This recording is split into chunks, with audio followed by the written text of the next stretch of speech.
Пайгамбарыбыздын дагы bir hadis var da.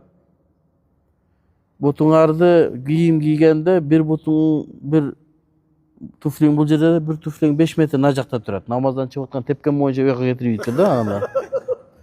Буну кийип алып, bir butunda but кийим бар, экинчи butunda but кийим жок, аксап мынтип барып аны кийбе деген. Андан да кайтарган. Алымдар эмнеге десе, сырттан караган адамдарга bir жаман көрүнөт. Кемчентондой көрүнөт. Аксап bir жагы бар мындай болбостон, but кийим алды, өкөн апарды bir жерден кийип кет. Башкача айтканда, мусулмандардын көрүнүшү, мусулмандар эң урматтуу адамдар, бирөөлөрдүн арасында кулообун шылдың болбосун деген сөз.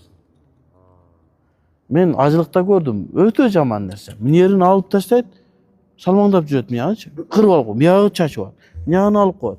5 жолу умра кылса 5 жерин алып берет, мынтипчи. Ошондон кайтарган. Адамдар көргөндө жиркене турган, шылдың боло турган даражада. Ал эми кичине формага келтиргенден зыяны жок. Бирок батышка окшоп кетсе анда макрух тахрим болот.